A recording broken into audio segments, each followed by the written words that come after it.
Welcome to our community broadcasting network, featuring the Health and Wellness Best Practices podcast. I'm your host, Dennis Streeter. Our guest today is Colorado State Senator Iman Jodeh, representing Senate District 29.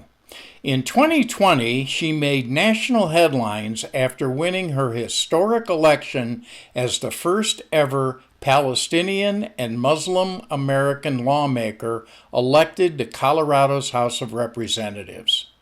In January of this year, she was appointed to fill the Senate seat vacated by Janet Buckner and serves on the Senate Health and Human Services and Business, Labor, and Technology committees.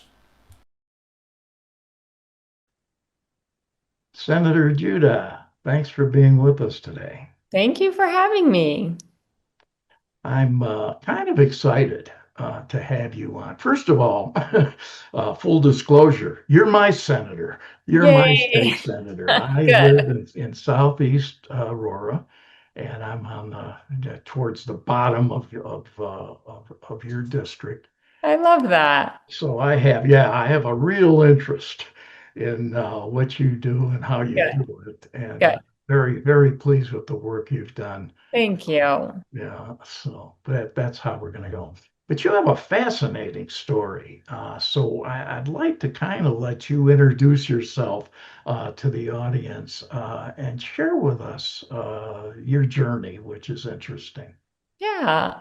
Well, first, thank you for having me. I'm really excited to be here and have this conversation and, make sure that we are talking about things that really matter right now and in the foreseeable future for Colorado.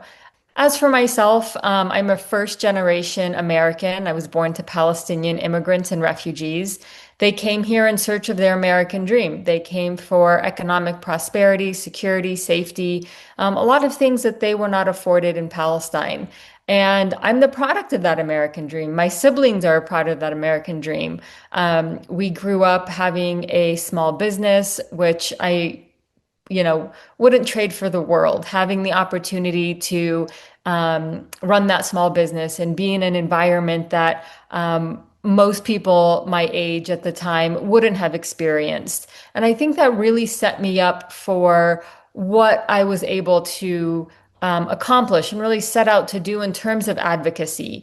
From talking in meetings with attorneys and judges, but also really being conscious of the homeless shelter down the street and what that looked like. And so meeting with people of all paths of life was fascinating, but again, I think informed a lot of my policy. At the same time, being a practicing Muslim woman of color, Palestinian American, also informed a lot of my policy. When people ask, how did you come to be elected? I tell them my life of advocacy has always been normalized. I've never known anything different because of those identity markers. I think 9/11 was a big catalyst for that. We were catapulted in to answering for the actions of 19 people on behalf of 2 billion people and really having to separate that beautiful way of life with, our religion and our way of life that, for a lack of a better term, was hijacked. So that advocacy only increased. I am the founder of an educational nonprofit called Meet the Middle East, which really set out to dispel a lot of those myths through consulting and immersion travel to the Middle East and teaching. So I spent quite a few years teaching at the University of Denver about the Israeli-Palestinian conflict, about Islam. And again, just elevating this platform that I had to make my way to the Capitol. Working with the Interfaith Alliance and co-founding the Colorado Muslim Leadership Council again put me in front of lawmakers to testify about bills that were important and affected our communities, whether it was negatively impacting or positively impacting people that I was advocating for. When I was asked to run, I think something that was important to me was how could I represent people that were underrepresented or not represented at all at the Capitol. And it wasn't just people who looked like me or shared my heritage. it was people who shared our lived experiences.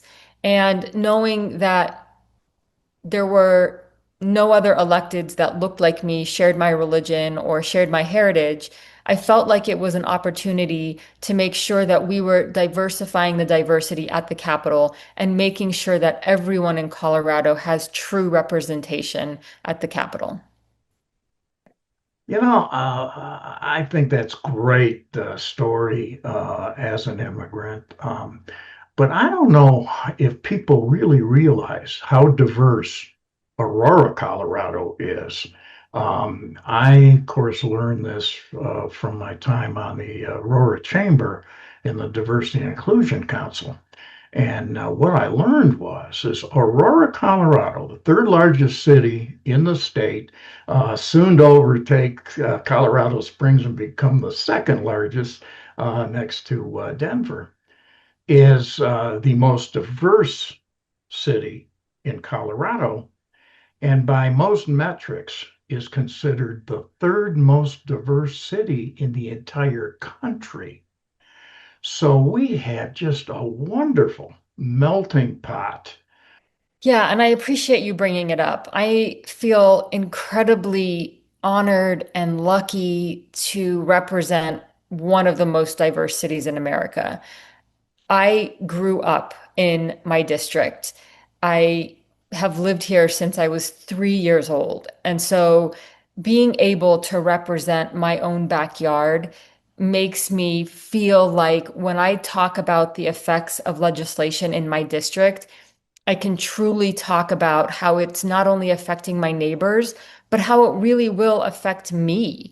And I think humanizing legislation like that when I'm, at the dais or I'm in committee presenting any piece of legislation, makes it seem like here's someone in front of you that is not only going to be directly affected by it, but her constituents will be directly affected by it. And I'll give you an example a little later on, but when it comes to immigration, we have set a grave new precedence when it comes to what it means for people to come to the United States and realize their American dream. And no one should be robbed of that opportunity.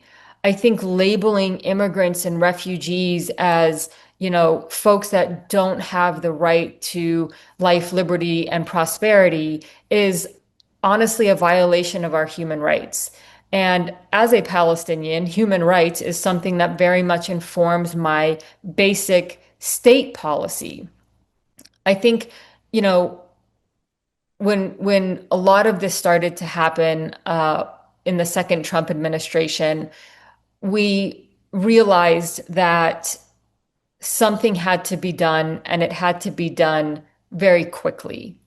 And so making sure that we were passing legislation that could protect vulnerable communities to the best of our ability, when it comes to state versus federal, became the priority at the legislature, along with healthcare, which is, I know, something we're going to get into a little bit later. But something that really struck me was my mom was asking, "Are they going to come to our mosque?"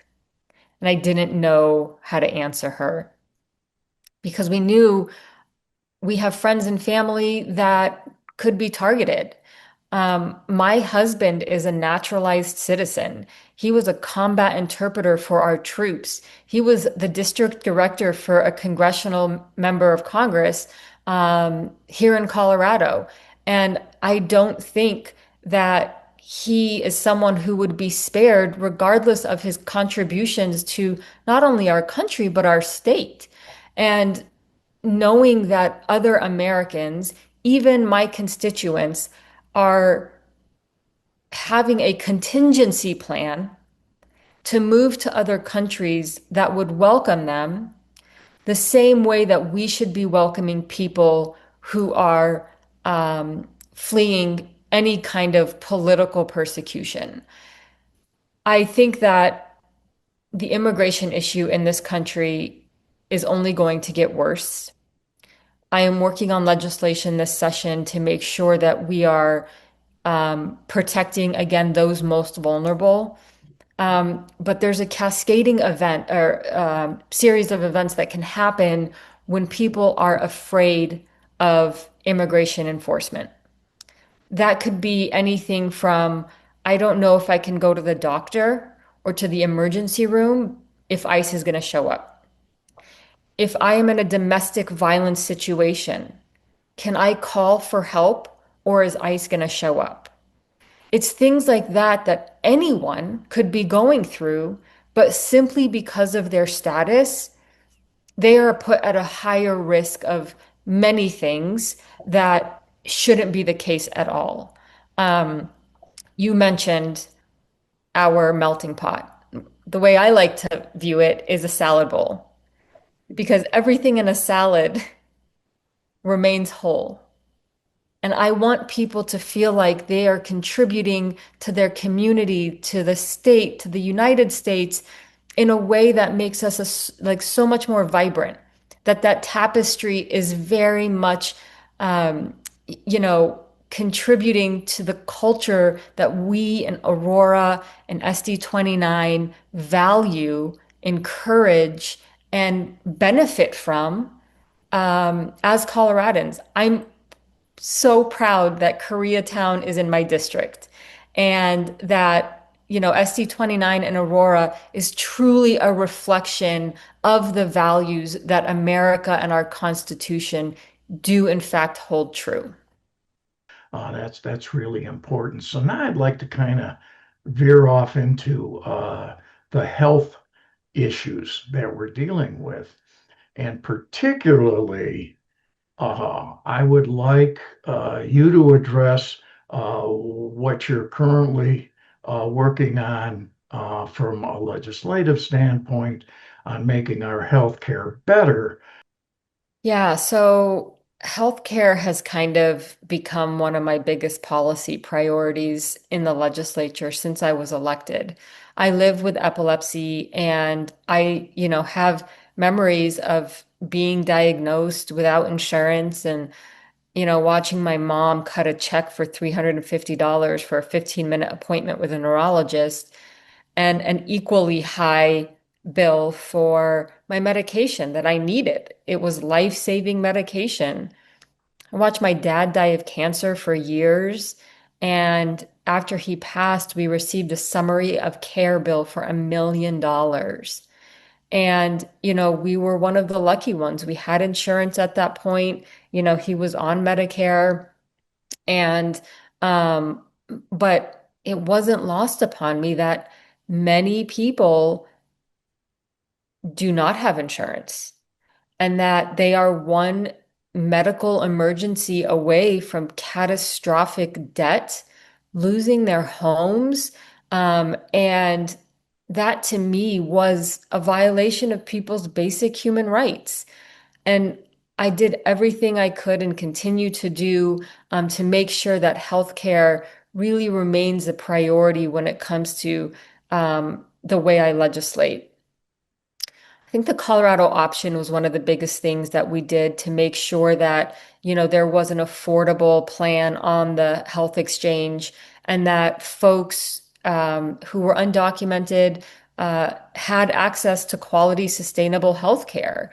And that was one of the largest, if not the largest, healthcare um, bills in Colorado history that I'm incredibly proud was signed into law and has been incredibly successful and has gotten thousands of Coloradans healthcare. Um, I'm proud of passing medical debt forgiveness. People, like I was saying, are straddled with crippling medical debt that they just can't afford. And this cascading event, just like, when we were talking about immigration, really impacts every step of their life. This past special legislative session that we had in August made it very clear that Medicaid was on the chopping block.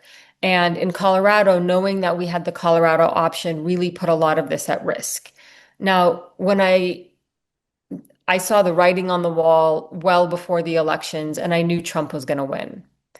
In Colorado, as legislators, we get five bill titles. That means you're allowed five pieces of legislation to run that year.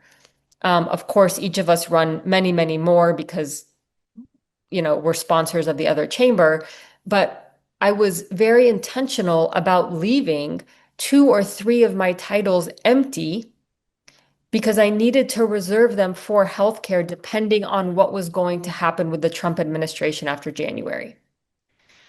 And of course, it turned out that we absolutely needed them. And one of those titles made sure that we were protecting and enshrining in law preventative care. So your flu shot, your COVID shot, prenatal care, a lot of those things that were, again, just basic preventative care would not be able to be taken away because anything that was happening on the federal level. But this past session, um, you know, he took away a lot of the Medicaid benefits for thousands of Americans. And we knew how that would impact Colorado. And for some families, that would have meant a $25,000 increase a year for their health insurance premium. Again, to humanize this, the average cost of childcare in the Denver metro area is $2,300.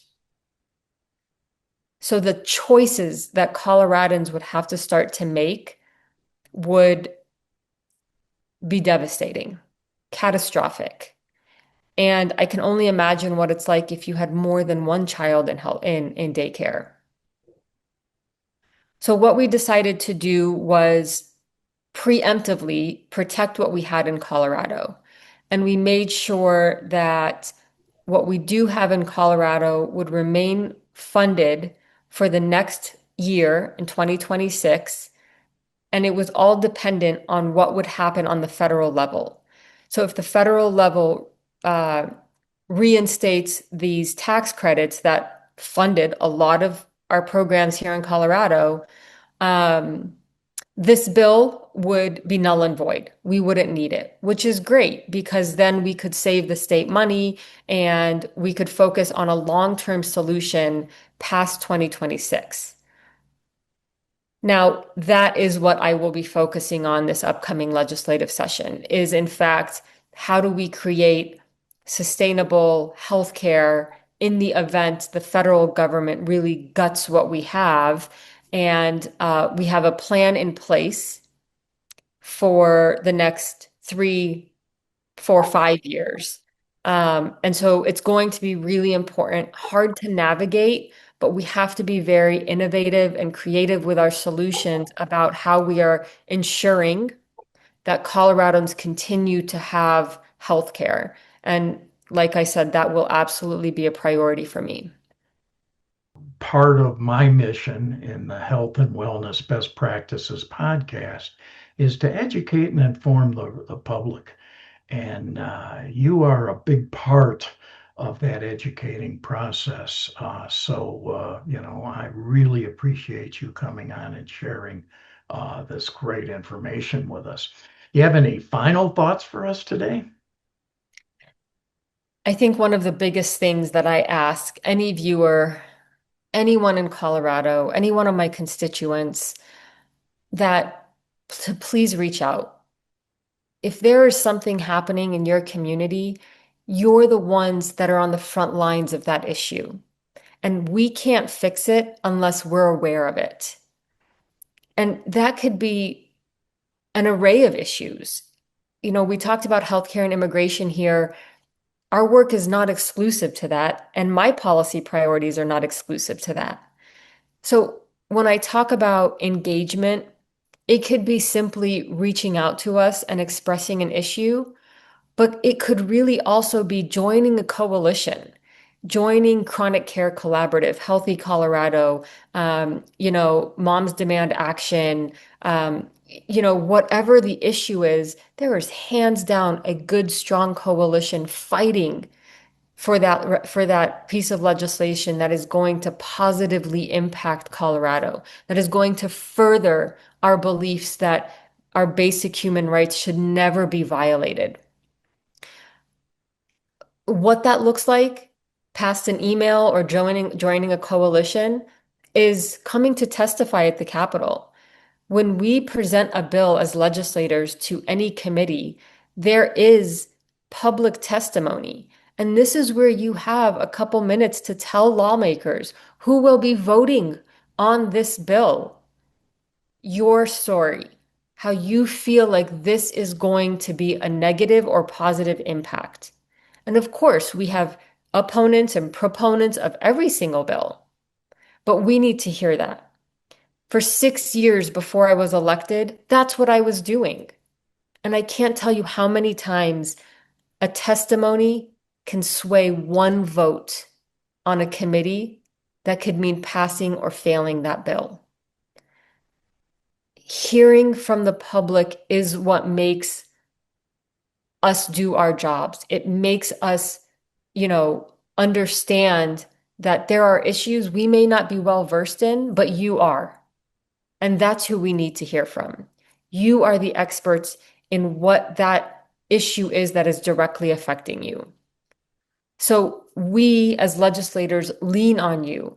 And I, as a senator representing SD 29, need to make sure that whatever this issue is, I am representing you to the best of my ability, to the best interests of SD 29, and ultimately the best interests of Coloradans everywhere. So my ask to you is find your people, find your coalition. If there is an issue you're incredibly passionate about, get involved. Tell us what that is and allow us to help you solve that problem through legislation or rulemaking and do our jobs. And I will say, if you don't mind me just adding these last piece, I can't tell you how many times a constituent reaches out to me and it's not about legislation. I'm having trouble with the DMV. I'm having trouble with unemployment claims. These are things that we are here to help you with. And it doesn't have to be legislation. That's what we were elected to do. You put your trust in us to make sure that we can be that liaison for you. And I want nothing more to make sure that you are taken care of in my district or beyond. Okay, Senator Judah, I'm so happy you joined us today, and I look forward to following the legislative process with you, but also having you on to talk about issues that people need to know about. So I look forward to our next interview as well. Thanks for being with us. Thank you for having me.